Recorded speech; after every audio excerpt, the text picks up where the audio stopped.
Hello guys! Hello Scorpio! Welcome dito sa aking channel, Scorpio. Alamin natin kung anong messages, vibration, gabay energy para sa lahat ng Scorpio. This is general reading, so pwede ka makaresonate. Gamitin mo ang iyong intuition sa panonood. Okay, wow! Scorpio, be careful. Ihanda ang ating sarili kasi number 25-7. Siguro Scorpio, hindi mo masyadong napapansin or medyo naging, anong tawag yun? Naging kumpiyansa ka. Diba? Tama ba yun? Tagalog ko, kumpiyansa. Pakicomment nga sa comment section. Yung parang, hindi mo masyadong binigyan ng pansin, binigyan ng oras, binigyan ng panahon. Meron kang desisyon sa buhay na ginawa maybe last week or 2 weeks ago na posibleng magdadala sa'yo ng tower moment. Tower moment to So, ang nakikita natin dito, possible na maka-experience ka, like for example, mga delays, halimbawa sa airport, kung ikaw ay magta-travel, or pwedeng kung ano man ang magiging transportation mo, pwedeng ma-delay yung travel. Kailangan mo, number 7 kasi siya, so kailangan mo maghintay. Maybe because yun nga, merong mga aeroplano nag-crash, or pwedeng may mga transportation na siguro basta maraming delays dito. Pwedeng may sunog, merong nag-crash na aeroplano, or maybe mga traffics, parang ganun. So, ihanda mo ang sarili mo kasi maybe hindi mo siya na-anticipate. Diba? Parang ganun tayo. Like, nagbuka ng ticket, ng plane ticket, or ng bus ticket, and hindi mo masyadong, kumbaga, chinek na, 15 pala, so maybe there's a holiday season, or maybe, jam-pack yung mga, tawag dyan, mga pasahero, or basta, communication, pwedeng yun, pwedeng masira yung Facebook mo, masira, mablock yung account mo, ma-restrict, or anything na pwedeng, medyo siya, the tower kasi siya, yung fatality na yan.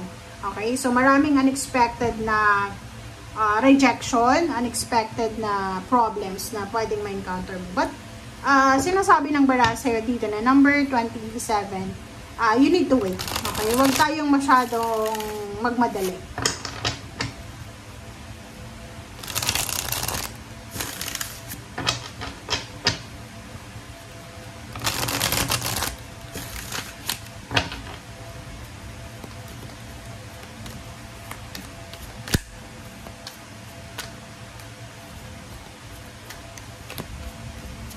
Yung mga Scorpio na nagmumotor, diba, lalo sa, kung nasa Pilipinas ka, sabi ay maulan, so sinasabi ng bara sa inyo na kailangan yung magdahan-dahan.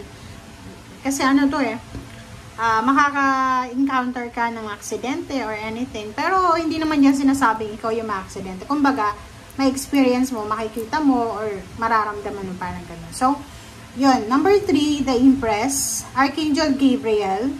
Sinasabi ng baraha dito na time to act upon your plans, creativity is rewarded, luxurious or abundant resources. So yun, yun ang sinasabi ng baraha sa'yo dito, na yun na nga.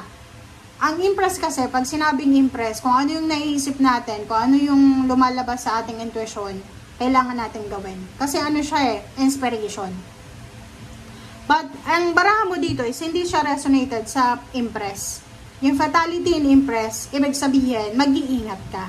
You need to be careful, you need to be aware, you need to be conscious sa mga actions mo Kasi sabi dito sa'yo time to act upon your plan. So, kailangan mo na daw na gawin yung plano mo.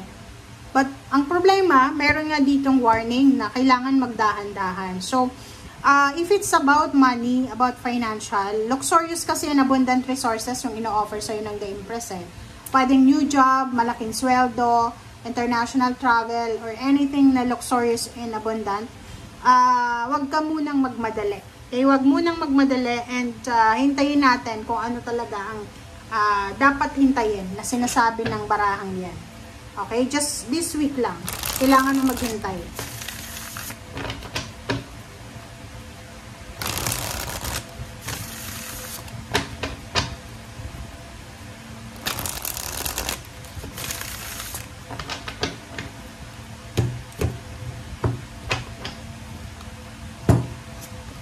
Okay, wow. The Sun. And 5 of Disc. Okay. Okay, guys. So, dito sinasabi ng bara sa'yo na meron dito sa inyo na Scorpio na siguro ang importante sa inyo is yung kaligayahan nyo. Diba? Yung importante sa iyo is masayang pamilya, walang problema, financial, parang ganyan-ganito. So, sinasabi ng bara sa iyo dito na kung halimbawa na sa linggong ito yung problema mo, financial problems. Yung parang feeling mo, kailangan mong maghanap ng pera pero walang mga tao na gustong tumulong sa'yo. Nagkakamali ka doon kasi sinasabi ng 5 of Discs na may way out dyan. Kung may financial problems ka, health problems, sinasabi na may solusyon or may resolution dyan sa mga nangyayari sa'yo. And the Sun, etong the Sun na to, sinasabi ng the Sun sa'yo na may isang napakagandang mangyayari sa buhay mo. So, isang happy moments, joyful moments, na posibleng darating sa'yo. So, kung ano man yan na pinagdaanan mo or pinagdadaanan mo sa ngayon, just shake it off, diba? Shake it off, Scorpio. Kasi, ang sabi sa'yo ng The Sun na to, na lahat ng mga nangyayari sa buhay ng tao may dahilan. Ang lahat ng kalungkutan, may kapalit yan ng kaligayahan. So, halimbawa ngayon, wala kang pera, pero may plano kang pumunta ng ibang bansa, may plano kang mag-apply sa mataas na sweldo or mataas na posisyon ng trabaho. So, merong, kumbaga, hope, may pag-asa. So, nakikita natin dito na kailangan mo munang slow down. Slow down muna tayo. Kahit halimbawa, may problema ka sa pera, problema ka sa relation, may problema ka sa... So, kung ano man na problema mo, just slow down muna. And the Lovers, and 8 of Discs. So, nakikita ko sa'yo dito na siguro marami kang plano. Like, may plano kang mangibang bansa, may plano kang magtrabaho sa isang company na medyo malayo sa pamilya mo, ganyan, ganito. But the problem is, yun yung problema dito. Kahit wala ka ng pera, kahit wala na, naghihirap na kayo sa buhay, pwedeng hindi ka makagawa ng desisyon based sa plano mo. Kasi mayroon kang karelasyon na maybe yung karelasyon mo ay silosa, is either natatakot siya, gusto niyang sumama sa'yo kung nasaan ka, nandun siya dapat. So, sinasabi ng bara sa'yo dito na may 8 of Discs, so may trabaho, may relationship.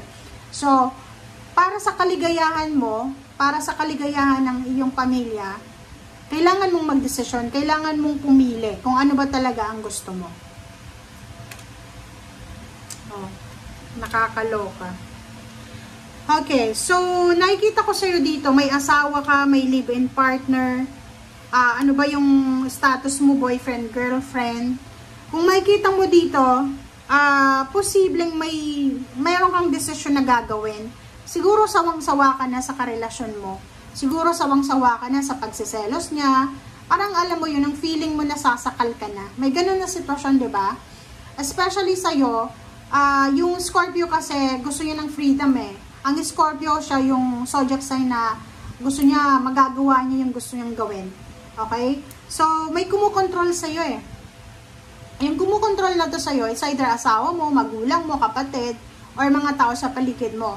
But the problem is, nasasaktan ka diba? Nasasaktan ka, pero meron ditong Prince of Cups, isang tao, na possible na secret admirer mo, or maybe third party, pwedeng nagpaparamdam to sa'yo Pwedeng yung taong yan is nagpaparamdam sa'yo na may gusto sa'yo, or nagpaparamdam sa'yo na basta may pinaparamdam siya sa'yo And gusto niyang, halimbawa kung magkalibin pa lang kayo ng kasama mo sa ngayon, or boyfriend, girlfriend, hindi ka pa sigurado na siya talaga ang magiging asawa mo. Kung kaya't etong taong to, na ino-offeran ka ng relationship, or pwedeng nagpaparamdam sa'yo, possible na offeran ka niya ng kasal.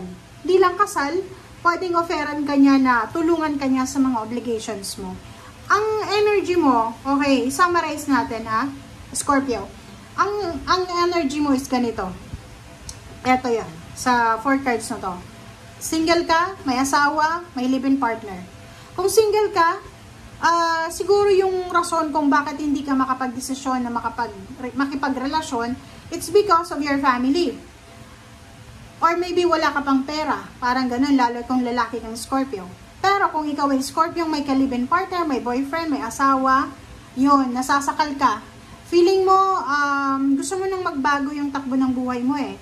But the problem is, alam mo na nasasaktan ka, nakakasakit ka, and meron ditong isang tao na gusto niyang, kumbaga, bigyan ka ng second chance, yung parang gusto niyang alisin ka sa hirap ng buhay. Since wala ka pa naman na, hindi ka pa naman kasal, kalibin mo pa lang, sinasabi ng baraha dito na pwede kanyang bigyan ng pagkakataon na makalaya dyan sa relationship na yan by offering you wedding, kasal, marriage, parang ganon. Ang problema lang, and at the same time, yung offer niya sa'yo is tulungan ka niya sa obligation niya. Like kung breadwinner ka, or tutulungan ka niyang buhayin yung anak mo kung single mom ka or single dad. Ang problema lang dito, you are connected, you are in a relationship, or yung pamilya ng karelasyon mo ay sobrang toxic, sobrang negative, na parang nalulunod ka sa pagiging negative nila, kaya hindi ka makapag-desisyon. So, sinasabi ng Verasio dito, merong fatality and impress. Kaya yun, yung energy na yan, na ibig sabihin, maraming inspiration eh. Kasi impress to eh. Time to act upon your plans. 'Di ba? Parang sinasabi, oras na para enjoy mo yung freedom mo. Pwedeng, there's an opportunity of new job, new career, new place of work. Pero, yun na nga, may mga tao na pumipigil sa'yo. May mga tao na ayaw nila. Hindi ko alam kung bakit, pero pinipigilan nila yung success mo. Okay? Pero hindi mo yung nararamdaman na. Ang nararamdaman mo, Scorpio, is they're caring for you. Parang sinasabi sa'yo na, oy Scorpio, huwag kang aalis, ganyan ganito. Hindi mo alam na hindi yun yung gusto nilang gawin eh. Ang gusto nilang gawin is hawakan ka sa leeg. So, I hope na makita mo yung energy dito. Kasi, sayang itong dasan na to eh. Sayang siya. It's because of relationship, family, or kung sino man siya, pwedeng hindi matuloy yung pinapangarap mo na trabaho, pangingibang bansa, or ano pa man. So, comment down below. Thank you guys. Bye!